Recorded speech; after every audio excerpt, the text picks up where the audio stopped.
दोस्तों, अगर आप मार्केट में 6000 के आसपास कोई स्मार्टफोन बाय करते हैं तो ऐसे में आपके साथ बहुत सारे ऑप्शंस हैं जिसके अंदर यूनिसॉक T606 हमें प्रोसेसर देखने के लिए मिलता है। जैसे कि लावा ने अभी अपना लावा का N1 Pro और लावा N1 लॉन्च किए हैं, वो यूनिसॉक T606 पर हैं और इसके अलावा भी बहुत सारे स्मार्टफोन्स हैं जो इस प्रोसेसर पर आते हैं। वहीं इस सेम प्राइस पे लाइक Redmi A5 और Poco C71 ये दो तीन स्मार्टफोन ऐसे भी हैं जो यूनिसॉक T7250 प्रोसेसर के साथ में आते हैं। तो हमारा जो चैनल है वो प्रोसेसर कंपैरिजन के लिए फेमस है। तो भाई इतने इंपॉर्टेंट स्मार्टफोन्स में आने वाले प्रोसेसर का कंपैरिजन हमारे चैनल पर अब तक क्यों नहीं है, ये मेरे मन में सवाल था और ये आप लोगों का भी कमेंट्स था कि भाई इन दोनों का डिटेल्ड कंपैरिजन करो। तो आज के इस वीडियो में हम इन दोनों का स्टेप बाय स्टेप कंपैरिजन करने वाले हैं और देखने वाले हैं कि दोनों में से कौन सा बेटर हमें प्रोसेसर देखने के लिए मिलने वाला है। चलिए वीडियो को शुरू करते हैं। मेरा नाम है MK सिंह, आप देख रहे हैं technical MK Singh YouTube channel. अगर आपको टेक वीडियो में इंटरेस्ट है चैनल को सब्सक्राइब कर लीजिएगा और बेल आइकन प्रेस कर लीजिएगा ताकि आपको डेली टेक वीडियो देखने के लिए मिलती रहें। और इन वीडियो को उन दोस्तों को भी शेयर कर दीजिएगा जो आपके टेक से दूर रहते हैं लेकिन इंटरेस्ट चाहते हैं कि भाई हमें भी टेक की नॉलेज मिले। तो आप उनको दिखाओ कि आप टेक्निकल MK सिंह की वीडियो देखते हैं, वहाँ पर आपको फुल टेक वीडियोस देखने के लिए मिलती हैं। चलिए चैनल को सब्सक्राइब करके आगे बढ़ते हैं और ले चलते हैं आपको हम मोबाइल की स्क्रीन पर। चलिए सबसे पहले हम बात करते हैं इनकी लॉन्च डेट की। ये यूनिसॉक T606 सितंबर 2021 को लॉन्च हुआ है और यूनिसॉक T7250 Q1 में ही लॉन्च हुआ है 2025 में। जाहिर सी बात है कि लेटेस्ट हमें यूनिसॉक T7250 देखने के लिए मिलता है, तो टेक्नोलॉजी इसके अंदर अच्छी होने वाली है। अगर हम फैब्रिकेशन प्रोसेस की बात करते हैं तो दोनों ही प्रोसेसर हमारे 12 नैनोमीटर की फैब्रिकेशन प्रोसेस पर है। इसे TSMC ने फैब्रिकेट किया है। लेकिन नैनोमीटर क्या होते हैं, गीगाहर्ट्ज़ क्या होते हैं और बहुत सारे प्रोसेसर के टर्म्स हैं जिनको मैंने इजी लैंग्वेज में एक्सप्लेन किया हुआ है। ऊपर आपको आई बटन में लिंक मिलेगा, आप वहाँ से उन वीडियोज़ को चेकआउट कर सकते हैं और ईजिली इन टर्म्स को समझ सकते हैं। आर्किटेक्चर की बात करते हैं तो 64 बिट ऑक्टा कोर CPU पर दोनों ही हमारे प्रोसेसर बेस्ड हैं। परफॉर्मेंस की बात करें तो यूनिसॉक T606 और यूनिसॉक T7250 लगभग सेम से हमें देखने के लिए मिलते हैं। एक छोटा सा डिफरेंस है वो मैं आपको बताता हूँ। देखिए दोनों के अंदर दो कोर्स मिलती हैं आर्म की, कॉर्टेक्स की A75 की जो परफॉर्मेंस कोर्स हैं, और 6 कोर्स मिलती है कॉर्टेक्स A55 की। दोनों के अंदर ही जो 1.6 गीगाहर्ट्ज़ तक क्लॉक है। डिफरेंस कहाँ पर आता है, जो एफिशिएंसी कोर्स हैं वो सेम टू सेम है, लेकिन जो परफॉर्मेंस कोर्स हैं कॉर्टेक्स A75 वाली वो यूनिसॉक T606 में तो 1.6 गीगाहर्ट्ज़ तक क्लॉक है, लेकिन यूनिसॉक T7250 में 1.8 गीगाहर्ट्ज़ तक क्लॉक है। तो बस यही डिफरेंस हमें दोनों के अंदर देखने के लिए मिलता है। बाकी इसके अलावा दोनों प्रोसेसर में कोई डिफरेंस नहीं है, लगभग आइडेंटिकल से ही प्रोसेसर हमें देखने के लिए मिलते हैं। लेकिन अभी यार यूनिसॉक T7250 Q1 में ही 2025 में लॉन्च हुआ है, तो यहाँ पर बेटर कोर्स की हम उम्मीद कर सकते थे। एटलीस्ट कॉर्टेक्स A75 से इसको कॉर्टेक्स A76 तो किया जा सकता था और क्लॉक स्पीड को भी 1.8 गीगाहर्ट्ज़ से बढ़ा करके 2 गीगाहर्ट्ज़ के ऊपर किया जा सकता था ताकि आपको एक अच्छी परफॉर्मेंस मिल पाए। मगर पता नहीं ये काम यूनिसॉक ने क्यों नहीं किया है। लगभग सेम टू सेम से प्रोसेसर उठा के हमें प्रोसेसर इसका दे दिया है। अगर हम GPU की बात करते हैं, दोनों के अंदर इसमें भी GPU लगभग सेम सा ही हमें देखने के लिए मिलता है। माली का G57 MP1 और MC1 दो GPU यानी कि दोनों में सेम टू सेम GPU ही है। माली का G57 MP1 MC1 सेम ही है, अलग नहीं है। यहाँ पर बस क्लॉक स्पीड का फ़र्क है।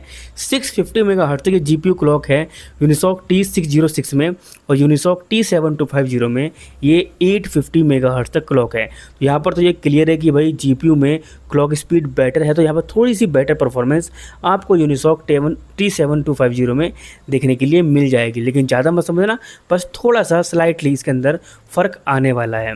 अगर हम बात करते हैं यहाँ पर कैमरा की यानी कि ISP की, तो यूनिसॉक T606 में 24 मेगापिक्सल का सिंगल कैमरा सपोर्ट है और डुअल कैमरा 16+16 मेगापिक्सल का है, जबकि यूनिसॉक T7250 में 108 मेगापिक्सल का सिंगल कैमरा सपोर्ट है, 16+8 मेगापिक्सल डुअल कैमरा और 16+8+8 मेगापिक्सल का ट्रिपल कैमरे का सपोर्ट हमें देखने के लिए मिलता है। और दोनों ही हमारे जो कैमराज हैं उनमें हमें फुल HD वीडियो रिकॉर्ड कर सकते हैं एट 60 FPS। तो कैमरा कॉम्बिनेशन देखते हैं, सपोर्ट देखते हैं, तो यूनिसॉक T7250 यहाँ पर थोड़ा सा बेटर परफॉर्म करता हुआ दिखता है हमें, क्योंकि ट्रिपल कैमरे तक यहाँ पर सपोर्ट हमें देखने के लिए मिल जाता है। अगर हम बात करते हैं डिस्प्ले की, तो दोनों के अंदर ही हमें फुल HD प्लस डिस्प्ले का सपोर्ट अवेलेबल है 60 हर्ट्ज तक। लेकिन यूनिसॉक T7250 में ये अच्छी बात है कि यहाँ पर HD प्लस डिस्प्ले 120 हर्ट्ज तक का सपोर्ट ले सकती है। तो यहाँ पर भी हम यूनिसॉक T7250 को स्लाइटली विनर मानेंगे। रैम एंड स्टोरेज की बात करते हैं, दोनों के अंदर डुअल चैनल LPDDR4X रैम का सपोर्ट है। क्लॉक स्पीड में फ़र्क है, यूनिसॉक T606 में अप टू 1600 मेगाहर्ट्ज़ और यूनिसॉक T7250 में अप टू 1866 मेगाहर्ट्ज़ तक ये क्लॉक है। दोनों में ही 8 GB तक ये मैक्सिमम सपोर्ट कर सकती हैं। अगर हम बात करते हैं यहाँ पर स्टोरेज टाइप की, तो यूनिसॉक T606 में UFS 2.1 स्टोरेज टाइप सपोर्ट करता है और Unisoc T7250 up to UFS 2.2 storage type support कर सकता है। आगे बढ़ते हैं और बात करते हैं वाईफाई और ब्लूटूथ की। दोनों में सेम वाईफाई का वर्जन सपोर्ट करता है, वाईफाई 5, पर ब्लूटूथ में थोड़ा सा डिफरेंस हमें देखने के लिए मिलता है। T606 5.0 सपोर्ट करता है और 7250 5.2 को सपोर्ट करता है, तो बैटरी यहाँ पर निकल जाता है। बात करते हैं मॉडेम की, ये 5G प्रोसेसर नहीं है, दोनों में हमें 4G मॉडेम हमें देखने के लिए मिलता है। तो ये 4G प्रोसेसर है, डाउनलोडिंग और अपलोडिंग स्पीड सेम है।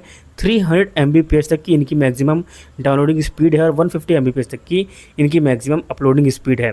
आज के टाइम में देखें तो दोनों की बहुत कम है, एटलीस्ट यहाँ पर आपको 1 Gbps तो मिलनी ही चाहिए थी, बट 4G है तो ये पुरानी स्पीड्स आपको अवेलेबल हो जाती हैं। दोनों में से कोई सा भी प्रोसेसर आपको नेविक का सपोर्ट लेकर के नहीं आता है और दोनों के दोनों प्रोसेसर हमारे ऐसे प्रोसेसर हैं जिसके अंदर आपको एक सेपरेट AI इंजन भी अवेलेबल नहीं है। चलिए आगे बढ़ते हैं और बात करते हैं यहाँ पर इनके अंतुतु स्कोर की। यूनिसॉक T606 हमें 2,56,000 से ऊपर स्कोर करता हुआ दिखता है। डिफरेंट रैम वेरिएंट अलग अलग स्कोर आ सकता है और यूनिसॉक T7250 3 लाख से ऊपर स्कोर करता है। तो जैसे कि हम शुरू से ही देखते आ रहे हैं 7250 स्लाइटली बेटर है, तो अंततः स्कोर में भी वही चीज़ दिखती है। सेम वही चीज़ रिफ्लेक्ट होती है गीकबेंच स्कोर में भी। यूनिसॉक T606 का सिंगल कोर स्कोर 372 है और मल्टी कोर 1397, जबकि यूनिसॉक T7250 का सिंगल कोर स्कोर 439 है और मल्टी कोर स्कोर हमें 1469 देखने के लिए मिल जाता है। ये भी जाहिर सी बात है, क्लियर है कि यहाँ पर जो क्लॉक स्पीड है दोनों में, प्रोसेसर में भी और जो हमारा CPU और GPU दोनों में बढ़ी हुई है, यहाँ पर अंततः स्कोर और गीकबेंच स्कोर ज़्यादा आने ही थे। अगर हम ओवरऑल कंक्लूजन की बात करते हैं तो यूनिसॉक T606 काफ़ी पुराना प्रोसेसर हो चुका है। ये अभी फ़िलहाल नहीं है, 2021 यानी कि 4 साल इसको लॉन्च हुए हो गए हैं। लेकिन T7250 अभी फ़िलहाल में लॉन्च हुआ है, लेकिन उसके अकॉर्डिंग भी देखें तो ज़्यादा डिफरेंस हमें देखने के लिए नहीं मिलता है। लगभग सेम सही प्रोसेसर देखने के लिए मिलता है। फिर भी यहाँ पर कोर्स बेटर हैं, GPU बेटर है, कैमरा सपोर्ट बेटर है और थोड़ी स्टोरेज टाइप भी हमें थोड़ी सी बेटर देखने के लिए मिल जाती है। इसके अलावा ब्लूटूथ का 5.2 का वर्जन अवेलेबल है। ये थोड़ी बहुत चीज़ें हैं जो आपको यहाँ पर बेटर देखने के लिए मिलती हैं। तो ओवरऑल कंक्लूजन यही है कि यूनिसॉक T7250 अगर सेम प्राइस में मिलता है तो आपके लिए ये बेटर प्रोसेसर साबित होगा T606 के कंपैरिजन में। ओवरऑल ये हमारा कंक्लूजन था। बाकी आप बताना आपके हिसाब से कौन सा प्रोसेसर आपको बेटर लगा है, आपको वीडियो कैसी लगी, नीचे कमेंट बॉक्स में अपने ओपिनियन ड्रॉप जरूर करना।